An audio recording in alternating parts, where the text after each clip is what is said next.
Hi everybody, I'm Marcus Bean and I'm here at our virtual Ludlow Food Festival at the fantastic location, the Redford Barns in Ludlow. As you know, this year we're not being able to run our normal festival in the Ludlow Castle due to COVID. So what we wanted to try and do was give something a little bit back and let people know about Ludlow and why it's important. So I'm going to be doing lots of producer chats over the weekend to be able to interact with you, pop on some of our social channels. And basically we need to raise as much money as possible, but at least 40,000 by December to allow us to keep running Ludlow Food Festival, such an important landscape of the incredible area of Shropshire. So without further ado, we're going to start our first chat with a great friend of mine, someone who I'm absolutely adore what she does. Ladies and gentlemen, this is Kim from Cottage Herbery. Good How you morning, doing, Kim? Marcus. How's things? They're good. They're good. Yeah. And how have you found? Because it's been different for everybody, hasn't it, since we've started, and we went into lockdown and everything shuts down and it's hard. But I suppose from people who don't know you, you're always out and about, aren't you? You're always in the garden, you're interacting. But I suppose you've lost that element of not being able to go out and demonstrate also, or to go and do any of the shows or the markets like Ludlow. Yeah, it's had a massive effect on the Cottage Herbery, because the Cottage Herbery is an events nursery. We go out and we go to the people. We take the plants to the people, and especially Ludlow. Ludlow is our local, and we've been involved with Ludlow from the very beginning of Local to Ludlow. Wow. Ludlow Market. Yeah. And of course the festival. Exactly. I think that's the thing, that people don't realise how long the festival is going for.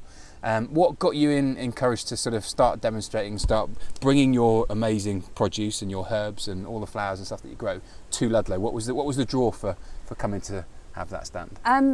Because of the people in Ludlow, they're really interested in what we were doing, you know, and they're interested in food and herbs.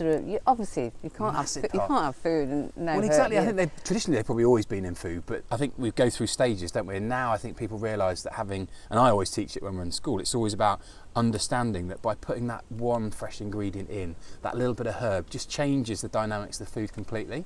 Oh, definitely. And I think in the beginning, when we first started, incidentally, we've been going 45 years next year. Wow. Yeah. And when we first started, you can imagine if you put anything that was a bit green into food, it was always looked on as suspicious. So we really have been working at that from the very beginning, getting people interested in the tastes of the different herbs that we grow. And over the time, as people's have changed their taste in food, and we've got all this wonderful food coming from all over the world, then it's been great for us as growers, because we've been able to have the challenge of growing plants that adapt normally. And change. Oh and yeah, it's different fabulous. things. I mean, one of the things that I've obviously, and actually I met you at Ludlow Food Festival. I was there doing a demonstration. I arrived at Ludlow. I was wandering around doing my normal thing where I go, what am I going to cook today? I had no idea. And I was going around. That was the great thing about Ludlow. You could literally go around the stands, go around the stalls, meet the producers. And I'd say, right, what have you got? Can I borrow something? I'm going to go and do a demonstration. I'll give you a shout out. And it encouraged me to sort of be excited in cooking, because I was using something I didn't necessarily know what I was doing, in terms of creating flavours, but I was having to think on my feet and create something. And I came and saw your stand and the passion we got from all the amazing plants you've got, and you just started me off with that. I can't remember what the first herb it was that I had. It wasn't a ginger rosemary, but it was something. It was a different type of mint or something. Yeah. And those flavours now have adapted, and you do grow some really different types of herbs, don't you? Yeah. Ginger rosemary is one that we do. Yeah. Stevia, which is the natural sweetener. Yeah. There's some amazing stuff you do. How do you keep on that change of knowing what people want? Well, it's keeping me interested. 45 years is a long time, isn't it? And I like a challenge. I like a challenge to grow.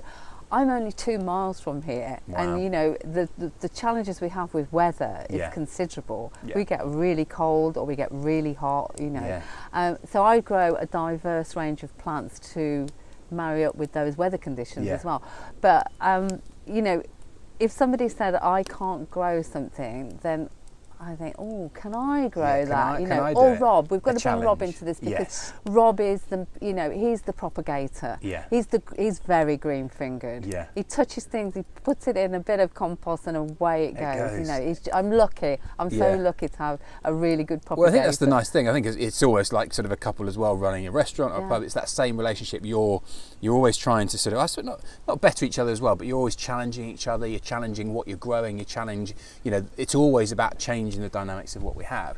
And I think the great thing about Ludlow and that connection is meeting people like yourself.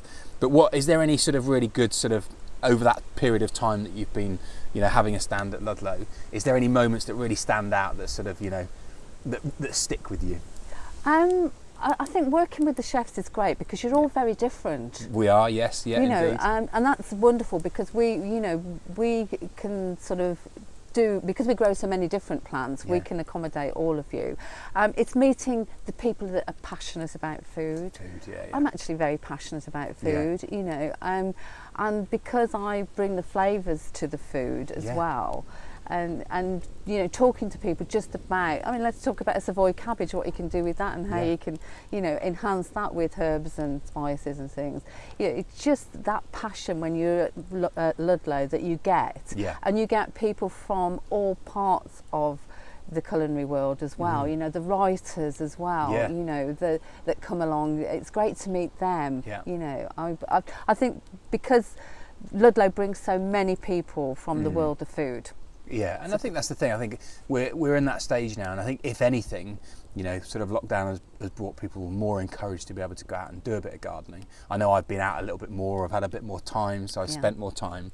But I think that's the nice thing. I think it gives people that element of knowing something different. They can go out, and I think if they can get that connection between food and growing, it becomes sort of that natural thing that should always happen, and it has happened for hundreds of years. With Ludlow, and as I said, over the years, we've obviously, it would have been our 26th year this year.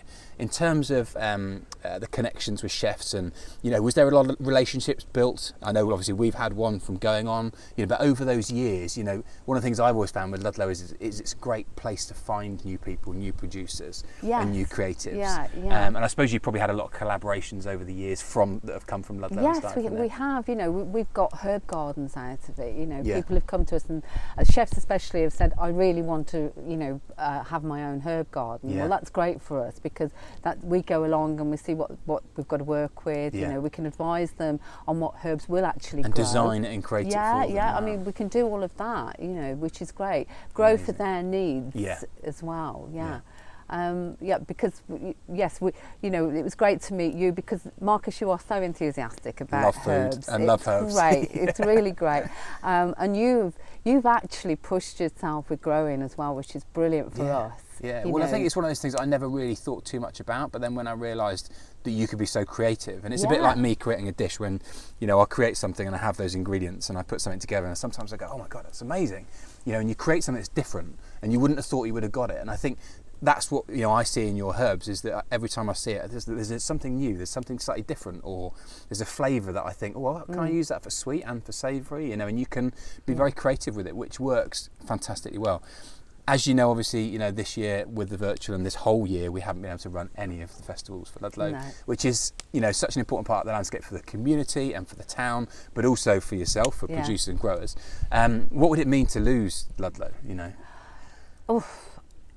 I hadn't really thought about that, because I think all the people that are involved with it will work very hard not to lose Ludlow, but in this time things are taken out of our hands on a weekly basis.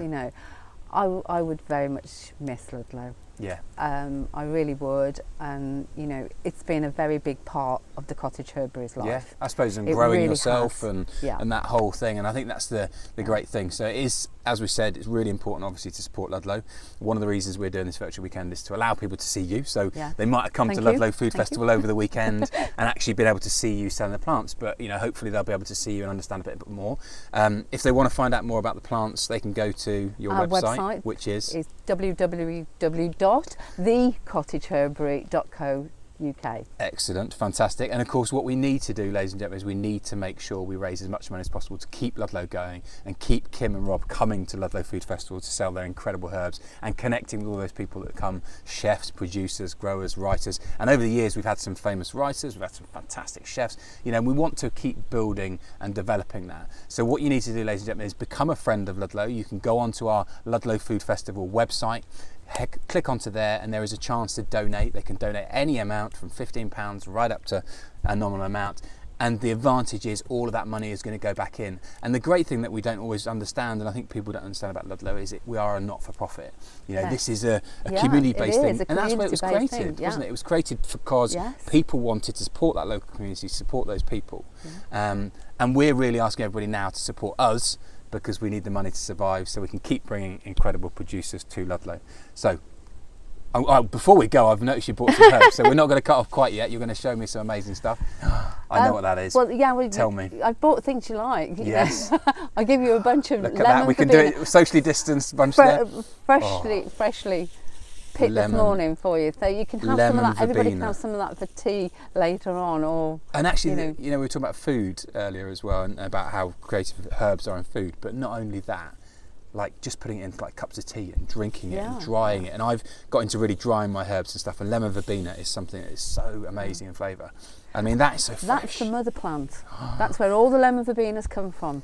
And that means, mother, for anybody who doesn't know, that you take parts of that out and then you grow other plants from it. Yeah, we take the cuttings from the mother plant, but the mother plant is 25 years old. Wow. Yeah. So this is part of that. So if anybody says you can't grow lemon verbena in Shropshire, yes you can. Well, you can, and it's also as old as Ludlow Food Festival. Yes. So ladies and gentlemen, please, if you've liked this, please make sure you share any of our social channels across Instagram, Facebook, Twitter. Make sure you go and check out Kim and Rob at the Cottage Herbery.